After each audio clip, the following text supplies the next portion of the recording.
What's up? I'm former 76er, Georgetown Hoya, and NBA Hall of Famer Allen Iverson. You might know me as The Answer or AI, but my friends call me Chuck. This is my story, originally written for the Players Tribune. Please be advised, this article contains adult language. Dear Kobe, this is going to be tough, but I need to get this off my chest. Everybody clear out for me and Kobe. Clear the paint for Chuck and Kobe one last time. Kobe Bean Bryant, my guy. The first time I saw you playing against Black Jesus, you were 18 years old. I knew you were a killer. That's when I realized you were going to be a legend in this game. You were going hard at Michael Jordan that night. No fear whatsoever. I mean, I knew from passing you in traffic over the years that you were a dog. But when I saw you going at Black Jesus like that, that's when I knew you were a kindred spirit. We might have grown up in different circumstances, but when I saw you on the court and how hard you were going, I knew we were raised with the same mentality. I wasn't tall, but in my mind, I was going to be a giant out there every single night. You were 6'6" and could score in your sleep. But that wasn't even enough. You was trying to be the best that ever did it. Everybody say they want to be that, but not everybody is willing to sacrifice what it really takes to do it. Remember when I came to LA the first time our rookie year? You picked me up at the hotel and we went out to get something to eat. And you asked me what I was doing later. I said I was going to the club. I mean, we're in LA. I'm going to the club. Kobe, come on, man. And what you say? I'm going back to the gym. You probably the only dude in the history of the game where the mystique wasn't exaggerated. The Mamba was no myth, man. It didn't even do you justice. 1, 2, 3 in the morning, we knew where you were. Me and you, every single time we stepped on the floor, we were going to war. But it wasn't an animosity thing. There was never beef. It was like heavyweight fighters beating the hell out of each other. And then at the bell, it's nothing but love and respect.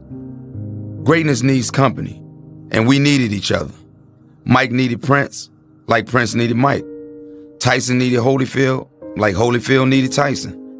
Everybody needs that person to say, oh, you the shit, huh? Well, I'm the shit too. And you were the shit. You were the toughest man that I ever seen in this game. The most cold-blooded serial killer I've ever seen. The fiercest competitor I've ever seen. I remember hearing the story that you were on the road and you were watching highlights of me dropping 35 on the Knicks at the Garden our rookie year. And you got so mad you smashed up the hotel and started researching me like you were the CIA. Get me to file on AI. I bet it was like that. Studying how great white sharks hunt down seals in the Pacific Ocean and whatnot. What I love about that story is the truth. That was just our relationship. Two dudes pushing each other to greatness. The next time you came through Philly, you were all up in my shit. There was no half-stepping. Every first step, I had to go 100. You were 6'6", and it was like you wanted to guard me. You wanted the challenge. You wanted to show me that you were the baddest motherfucker to ever play the game. And I ain't want no part of Kobe on the other end. Man, hell no. I ain't stopping you. Ain't nobody stopping you. You were Kobe. And you were gonna do whatever you wanted to do out there. Because you were a sniper, an assassin, a cold-blooded killer. And now I'm talking about you in the past tense. And I still get emotional about it. It still don't seem real. You were my guy. The 2001 finals, we were going at each other like fighters. Not on some beef or hatred. That's what some people could never understand. Not out of hate, out of admiration, out of love. I can't tell you how many pictures I've seen of me and you at the free throw line, talking shit and just smiling. Man, who the hell loses the NBA scoring title averaging 33 a game? How the hell you up me averaging 35 like that, man? Why you had to do that to me? You had to do it because you. Because you Kobe Bean Bryant. Because you're a straight up giant. You probably watch me doing my thing on SportsCenter every night like 41, huh? Let me get 43. See how you like that, Chuck. I was always confident. I knew what I could do. I was a scorer. I was a winner. I did it my way. I won some games. But you were a champion. You got rings. You got rings on rings. You were loved all over the damn world. And you were loved in my own house. My oldest daughter loved Kobe Bryant. She always wanted Dad to win. Don't get me wrong. But she wanted Kobe to go off too. My kids used to be always hitting me, talking about they wanted the Kobe kicks when they came out.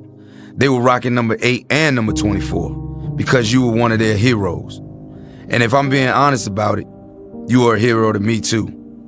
Even though you were younger than me, I looked up to you because of how much you sacrificed, how much you gave to this game. Anytime anybody asks me who's the greatest of all time, I ain't gonna bullshit you. MJ is always number one. I know you'll say the same thing. Black Jesus is the GOAT. But number two, I'm always gonna say Kobe Bryant. Nobody was tougher than you. Nobody got more out of me. We're linked forever in this game, in this life. I just wish we had more time. It's funny. I don't know if I ever told you this, but one of my favorite memories is coming to see you in LA when they retired 8 and 24. Who the hell is so dope for so long they get 2 different numbers up in the rafters? I couldn't miss that moment for the world. But you know what's crazy about it? Everybody in the Staples Center was treating me like we won the ring in 2001. Security was giving me all types of problems when I was trying to get down there to the floor, man. Y'all won, Los Angeles. I'm trying to get to the court and congratulate you like that's my guy. And security is looking at me like I'm crazy. Y'all won. Y'all got all the rings. Man, I finally got onto the floor and I gave you a hug and you were holding your baby girl in your arms. That was a moment I'll never forget. I was just so happy to be there. I was happy to be a part of the legacy that is Kobe Bean Bryant. Where did time go, man? The first trip to LA feels like it was yesterday. We were just kids with everything in front of us. You asked me what I was doing later. I told you I was going to the club. You told me you were going back to the gym. I'll never forget that. You're not here on this earth anymore, but you're not going either. You just say the name Kobe Bryant, and all the memories come back in a split second. I can see you pointing your finger up in the air, walking off the court after you dropped 81 on Toronto. I can see you jumping in the air just like Mike after you won the title. I can see you standing there next to me at the free throw line, smiling, not even saying anything, just looking at me like it's on, Chuck. Those memories ain't going nowhere. And yeah, we're gonna cry. We're still gonna cry sometimes when we remember that you really gone. But we're gonna smile like a motherfucker every time we think of the memories. I don't really know how I'm supposed to close out a letter like this. I don't really know how to say goodbye to an NBA legend, a father, a husband, a friend. I don't really have the words. All I know is, love you, bruh. Sincerely, Chuck.